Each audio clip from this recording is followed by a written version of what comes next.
Greetings and good day to all of you. I am very happy to be here presenting the Bhagavad Gita model of consciousness-based leadership, development and education. I will begin with the celebrated first verse of the Bhagavad Gita, which goes like this.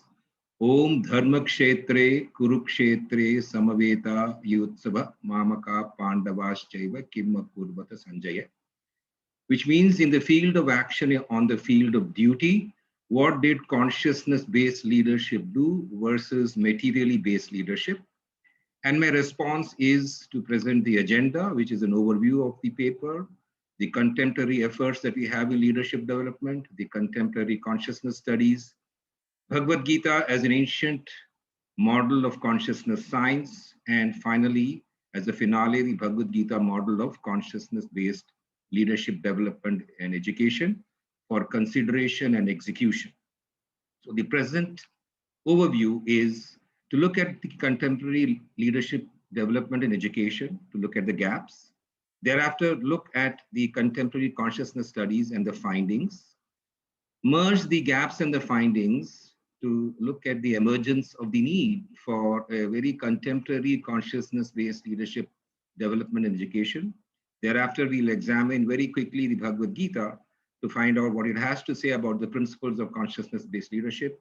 And finally, point number 4, we will present the Bhagavad Gita model of consciousness-based leadership.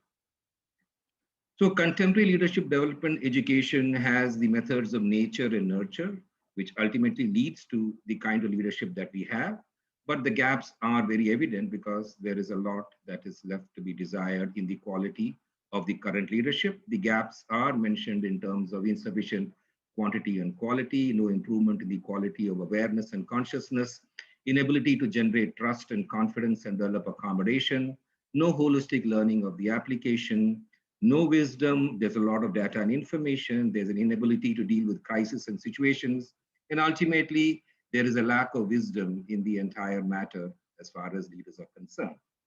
Next, we will move to consciousness-based leadership studies, and we look at two vectors which are there within the approaches, which is the materiality vector and the spirituality vector. The materiality vector has been examined through various disciplines of quantum physics, neuroscience, cognitive psychology, and the blend of quantum physics and cognitive psychology. And some of the findings are very, very basic. It's very, very revealing. Consciousness is intrinsic to the universe. Low activity of the prefrontal cortex helps in creativity. Consciousness quotient, this is from cognitive psychology, can and has been developed to measure awareness and freedom of choice. And blending quantum physics and cognitive psychology, we have come to realize that we live in an intelligent and conscious universe impacting human cognition and behavior. This is from the materiality vector. From the spirituality vector, Indian psychology, which is the extraction of psychological principles from the vast Indian panorama of scriptures, there has been a comprehensive taxonomy that has been created, and case studies where this taxonomy has been applied has been created.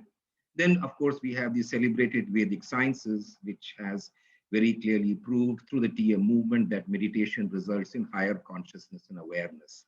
So these findings of consciousness studies are there for us to look at with the gaps and therefore find a way of plugging the gap. The way to plug the gap is, of course, through the Bhagavad Gita. I will not go through the verses which you find on the left side, but look at the principles as enunciated in the Gita itself. The first thing is that the substratum of the universe is indicated by consciousness, the technical word being Brahman. The properties of the Brahman that is there in the universe and the soul or the Atma, which is within the body, are one and the same. And the way to perceive is through meditation. And as a result of this perception of the universal consciousness within yourself, you will definitely reach a degree of spiritual change, which gives you the right attitude, which is the bottommost box that we have. Thereafter, we realize that it is a spiritually charged person who has actually the job of being a good consciousness-based leader. And the foundation of all leadership development is self-development to ensure that you are spiritually elevated, you are connected with the universal consciousness, and the practical outcome, which is in fact the very last shloka of the Bhagavad Gita, which says, and I'll quote, I will chant, Yatra Yogeshwara Krishno Yatra Partho Dhanurdhara Tatra Shir Vijayo Bhutir Dhruva Nitir Matir Mama, which means that where the transcendent consciousness, which is universal consciousness, and where the immanent consciousness, which is within you, where these two work together, there will definitely be good fortune, victory, happiness, righteousness is definite to follow. So looking at how we have to understand this, we have to be very clear that when we want consciousness-based leadership and management, we need to have education which is supporting that, and those factors of education are to be dependent on principles and laws of consciousness-based leadership. And the Bhagavad Gita is a very, very eminent source of consciousness-based leadership, both in terms of theory and practice. And of course, contemporary consciousness research and applications are there, which have in fact validated the ancient approach to make it very, very modern and very, very applicable in the current context. And therefore, I propose that if we have to make use of something that is readily available to us, we can begin by, of course, what a very great leader of the 20th century did, which is Mahatma Gandhi. He knew the 700 verses of the Bhagavad Gita up and down.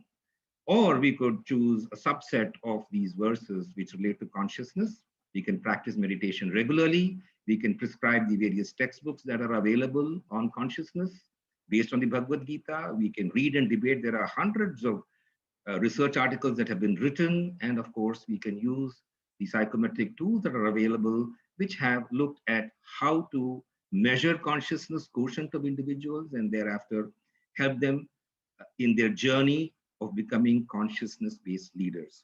So I'm sure that this very brief introduction to the concept of Bhagavad Gita's consciousness-based leadership will go a long way in the debate that we have towards consciousness-based leadership and management, which is the theme of this symposium. Thank you very, very much.